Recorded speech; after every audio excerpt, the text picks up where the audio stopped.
Una de ellas perdió a su bebé recién nacida dentro de una celda. Sola. Sin que nadie de la industria apareciera.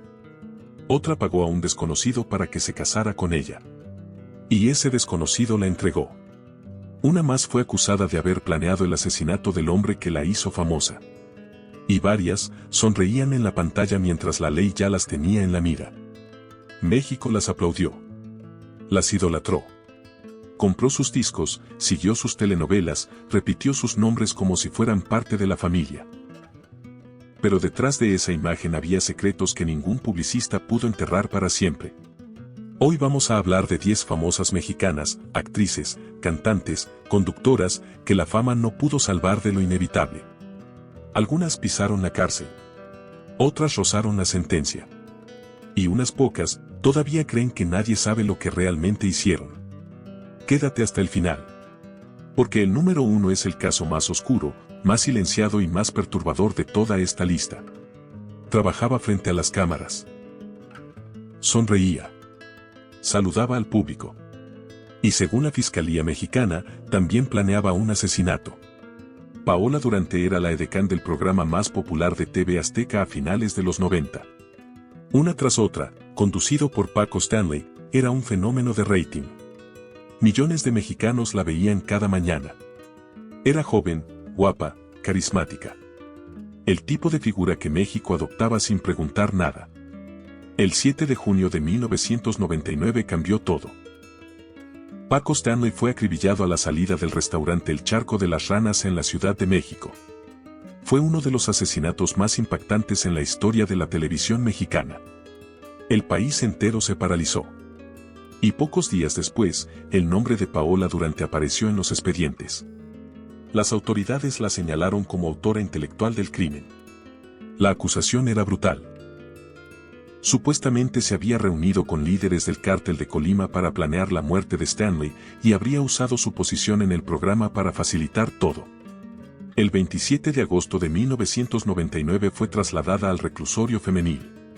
El 2 de septiembre le dictaron auto de formal prisión. Pasó 1 año y 4 meses encerrada por el asesinato de su jefe. Fue liberada en enero de 2001 por falta de pruebas. El único testigo que la señaló se retractó. Confesó que lo habían torturado para declarar en su contra. Inocente según la ley.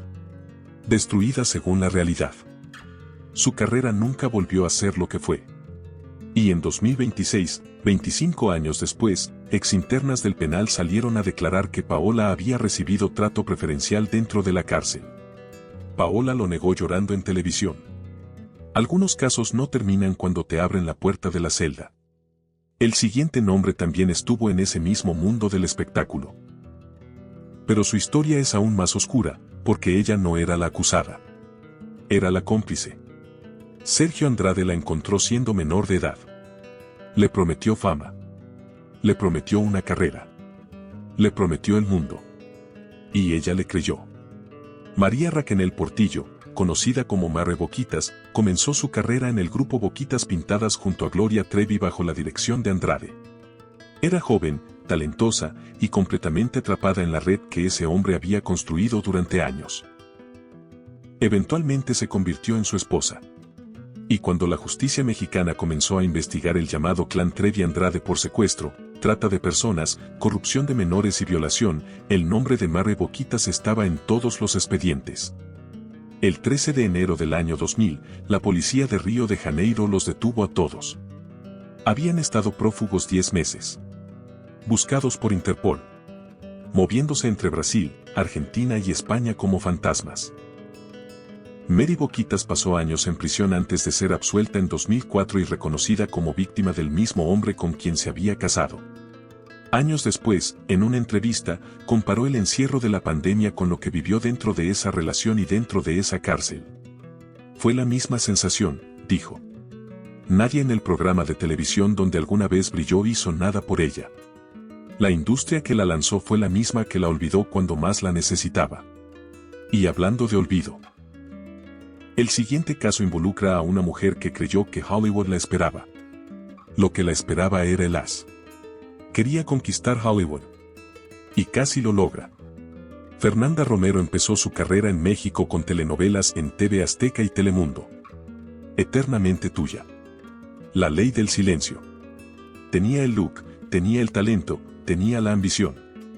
Consiguió papeles en producciones de Estados Unidos, junto a Jessica Alba, Drag Me to Hell de Sam Raimi. Su nombre empezaba a circular en Hollywood. Pero necesitaba algo más. Necesitaba papeles. La Green Card. La residencia que le permitiera trabajar sin límites en territorio estadounidense. Y decidió comprarla. En 2005 pagó $5,000 a un músico llamado Ken Ross para que se casara con ella. Nunca vivieron juntos. Nunca fueron pareja real. Firmaron papeles falsos. Mintieron a las autoridades migratorias. Actuaron, literalmente, para el gobierno de Estados Unidos.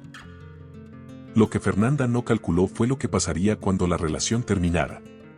Su exnovio real, un fotógrafo de modas llamado Marcus Klenko, fue quien la delató. Cuando terminaron, se fue directo a las autoridades del ICE con toda la evidencia. El 16 de abril de 2010, agentes federales tocaron su puerta en Los Ángeles. La arrestaron en su propia casa. El juicio fue público. Humillante. Transmitido en medios de ambos lados de la frontera. En 2011 se declaró culpable de declaraciones falsas y fue sentenciada a 30 días de prisión, cumplidos durante fines de semana. 30 días. Pero suficientes para que Hollywood cerrara sus puertas.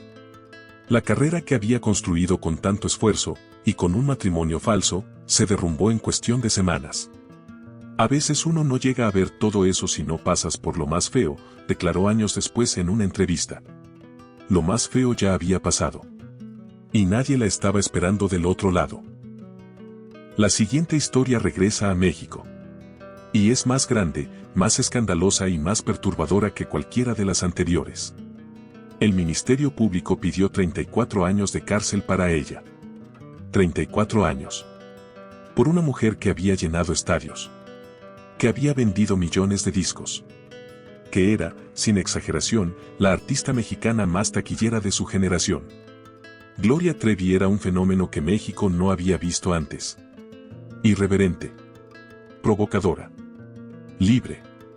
Pelo suelto, todos me miran, doctor. Psiquiatra, canciones que sonaron en cada casa, en cada radio, en cada quinceañera de los años 90. Tenía un contrato millonario con Televisa. Programas de televisión. Películas. Un imperio construido sobre su imagen de mujer sin reglas. Pero detrás de esa imagen había algo que México tardó años en conocer.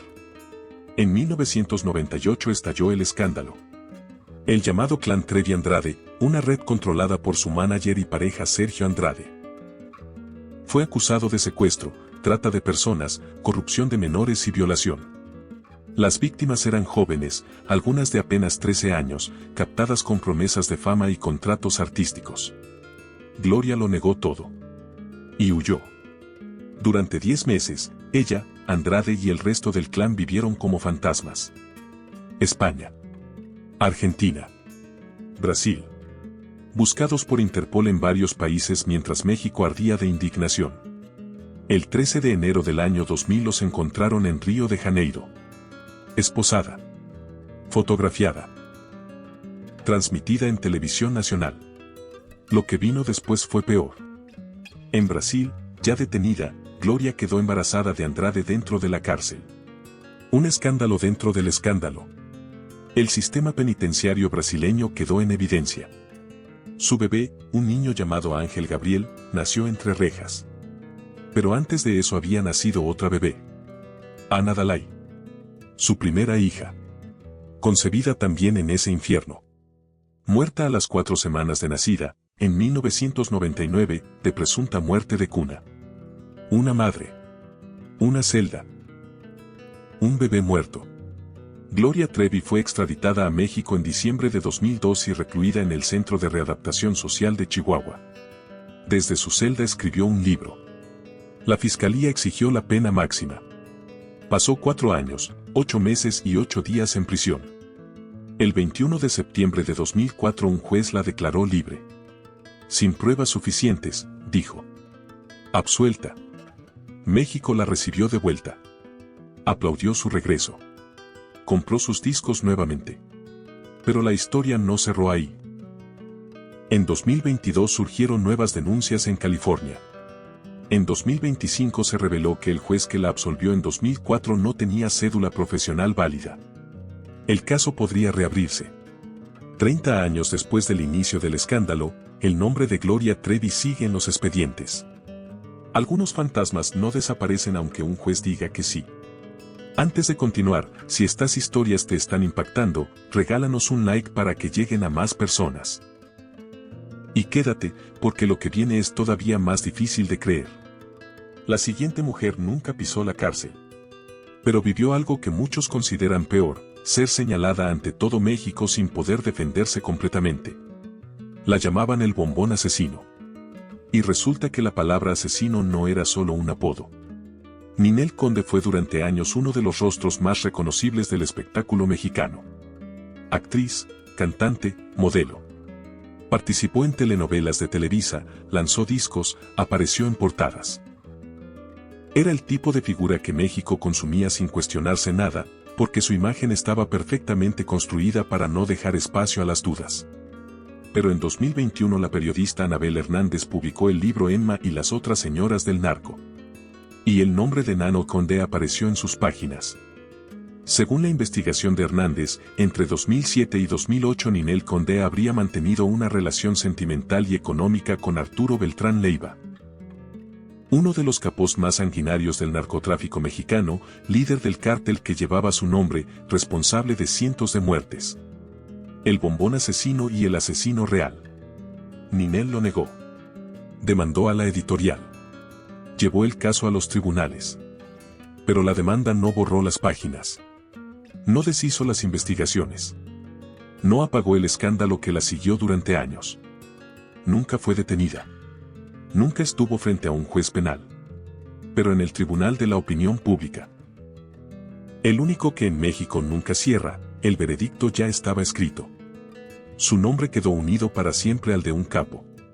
Y eso, en este país, pesa más que cualquier sentencia. La siguiente historia involucra a otra figura que México conocía desde los 90. Y las acusaciones en su contra son, si cabe, todavía más específicas. Sonríe cada mañana frente a las cámaras. Lleva décadas haciéndolo. Pero detrás de esa sonrisa, según una investigación periodística que sacudió al país entero, habría una historia que ella nunca ha podido silenciar del todo. Galilea Montijo es una de las conductoras más poderosas de la televisión mexicana. El programa Hoy de Televisa. Millones de espectadores diarios. Un rostro que México asocia con la mañana, con la normalidad, con lo cotidiano. Y en el libro de Anabel Hernández, ese mismo rostro aparece vinculado a Arturo Beltrán Leiva. No solo como conocida. Según la investigación, Montijo habría tenido una relación sentimental con el capo. Y habría participado en operaciones de lavado de dinero para el cártel, incluyendo transferencias que el libro cifra en $300,000. Galilea lo negó todo. En su propio programa, con ironía, mencionó los $300,000 como si fuera una broma. Pero nadie se ríe cuando Anabel Hernández presenta su nombre en un expediente. La periodista ha defendido su investigación con documentos y testimonios. Las acusaciones siguen sin resolución judicial. Galilea Montijo sigue al frente de su programa, sigue sonriendo cada mañana. Y sigue cargando un señalamiento que, en el México del narco, es imposible de sacudir con una carcajada. Nunca pisó la cárcel. Pero el peso de ese nombre, Beltrán Leiva, no desaparece porque un abogado lo pida. La siguiente historia regresa a los barrotes reales. Y es la única de esta lista en la que el dinero del narco no fue acusación, fue sentencia. Tenía 17 años cuando lo conoció. Él tenía 49. Y era el narcotraficante más buscado del mundo. Ama Coronel Aispuro creció en un rancho en Durango, en un pueblo sin televisión ni servicios públicos. Era hija de un hombre con vínculos en el mundo del narco. A los 17 años fue a una fiesta y conoció a Joaquín Archibaldo Guzmán Loera. El Chapo. Se casaron. Ella tenía 18 años. Lo que vino después no fue una telenovela. Fue algo mucho más oscuro y mucho más real. Durante años Ama Coronel vivió junto al hombre más perseguido del planeta. Cambios constantes de ubicación. Vigilancia permanente. Una vida que ella misma describió en 2025 como aparentemente normal, hasta que dejó de serlo. Para mí esa era la vida normal. Ahora me doy cuenta que no era normal, declaró en el documental Married to El Chapo. Emma Coronel Speaks, estrenado en 2025. Mientras el Chapo era capturado, escapaba, era capturado de nuevo y finalmente extraditado a Estados Unidos en 2017, Emma mantuvo su imagen pública con calculada serenidad. Aparecía en los juzgados de Nueva York impecablemente vestida. Los medios la fotografiaban como si fuera una celebridad. Pero en febrero de 2021 la fiesta terminó.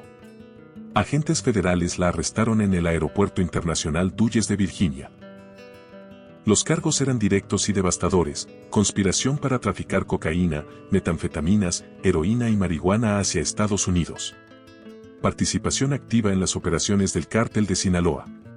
Colaboración en la planeación de la segunda fuga del Chapo del penal del Altiplano en 2015. No era la esposa inocente que no sabía nada. Era parte de la organización. En junio de 2021 se declaró culpable de todos los cargos. Fue condenada a 3 años de prisión federal en Estados Unidos. Cumplió su condena. Fue liberada en 2023. Hoy da entrevistas. Protagoniza documentales. Habla de su vida con el Chapo como si contara una historia ajena. Pero sus propias palabras la delatan. No le pregunté de dónde venía su dinero, dijo en el documental. 3 años de cárcel federal dicen que esa respuesta no fue suficiente. La siguiente mujer nunca estuvo en una cárcel norteamericana. Su escándalo fue completamente mexicano. Y completamente olvidado por una industria que prefirió mirar hacia otro lado. Cantaba en las fiestas del narco. Eso dice la investigación. Ella dice que no sabía quién era el anfitrión. Patricia Navidad fue durante años una de las actrices y cantantes más activas del espectáculo mexicano. Telenovelas, discos, programas de televisión. Un nombre que el público de los 92,000 recordaba con familiaridad. Pero en el libro de Anabel Hernández, su nombre aparece junto a una escena específica y perturbadora. Según la investigación periodística, Navidad habría asistido a eventos organizados por Arturo Beltrán Leiva. En uno de esos eventos habría ofrecido una serenata al Capo. Una serenata. Para el hombre responsable de cientos de asesinatos. En agosto de 2024, Patti Navidad rompió el silencio en el programa La Mesa Caliente. Su versión fue esta. La llevaron a cantar bajo el pretexto de que era un admirador enfermo. Que no tenía idea de quién era el anfitrión. Que cuando lo supo, ya era demasiado tarde. Me llevaron a cantar una serenata bajo el pretexto de que era un admirador enfermo. No tenía idea de quién era hasta después, declaró. Quizás sea verdad. Quizás no. Lo que sí es verdad es que su nombre quedó impreso en una investigación periodística que ningún desmentido ha podido borrar completamente. Nunca fue detenida. Nunca enfrentó a un juez. Pero en un país donde la línea entre el espectáculo y el narco ha sido históricamente muy delgada, ser señalada es suficiente para que todo cambie. Su carrera se apagó. No de golpe. Despacio. Como se apagan las cosas que nadie quiere apagar pero todos dejan de enchufar. La penúltima historia de esta lista es diferente a todas las anteriores. Porque esta mujer sí pisó la cárcel. Y lo que la llevó ahí no fue el narco, no fue un asesinato, no fue el fraude de otra persona. Lo que la llevó ahí fue un video de YouTube. Quédate, el número 1 de esta lista es el caso que más debate ha generado en México en los últimos años. Nadie esperaba que terminara así. Tenía millones de seguidores. Tenía un canal de YouTube con más visitas que muchos programas de televisión abierta. Tenía una carrera construida sobre la irreverencia, la opinión sin filtro y la conexión directa con su audiencia. Y la destruyó con un solo video. Jocelyn Hoffman, conocida como Joss Stop, es hermana de la actriz Jenny Hoffman, uno de los rostros más reconocibles de las telenovelas mexicanas. Jocelyn construyó su propio camino en Internet, lejos de la televisión tradicional, con millones de seguidores que la seguían por su estilo directo y sin concesiones. En 2019 subió a YouTube un video que tituló Patética Generación. En ese video, Joseline hizo algo que ningún abogado pudo defender después.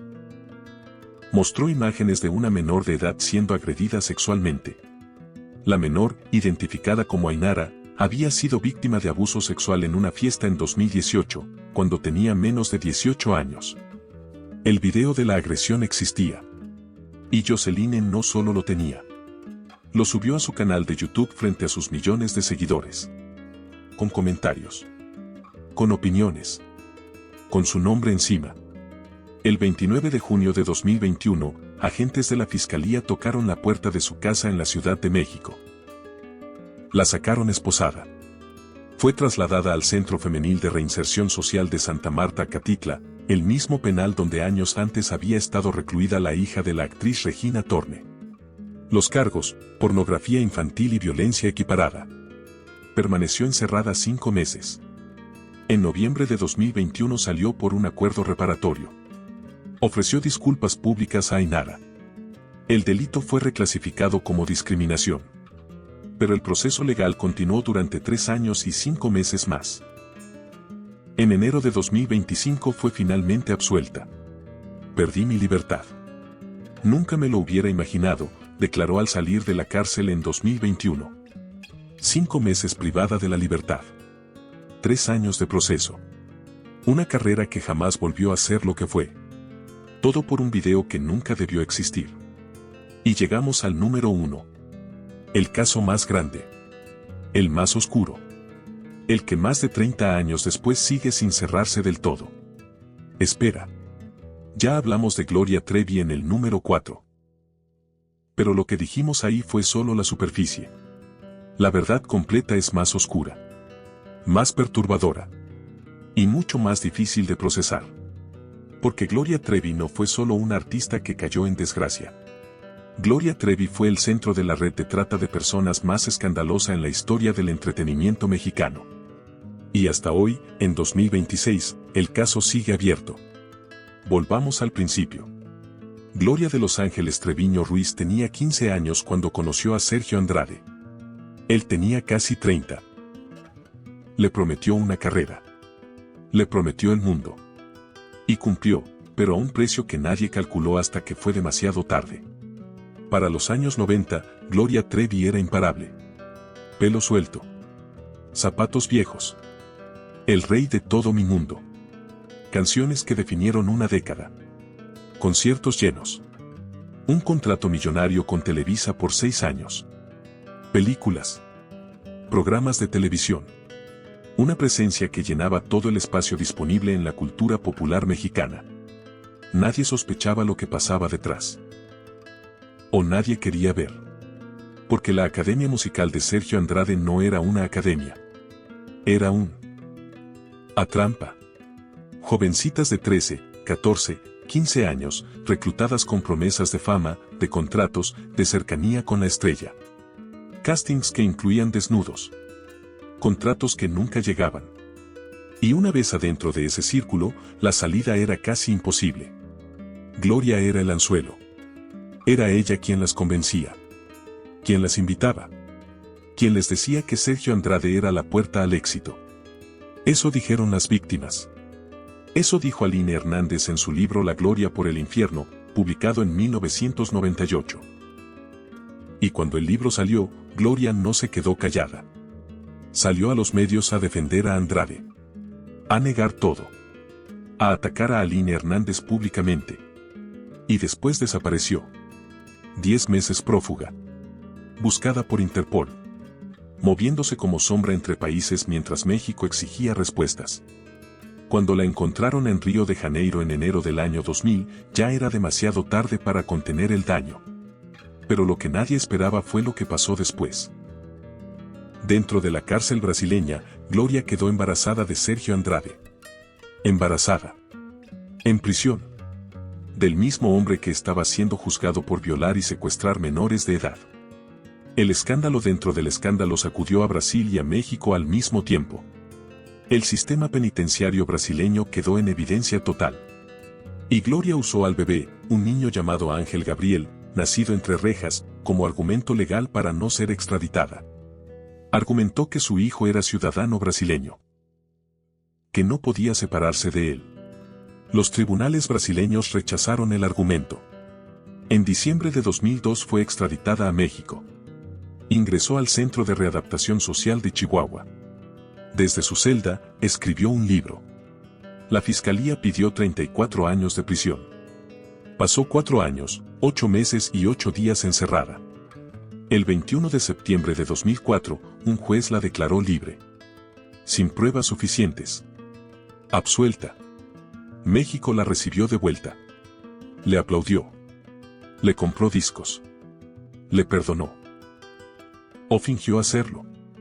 Pero había algo que nadie sabía en ese momento.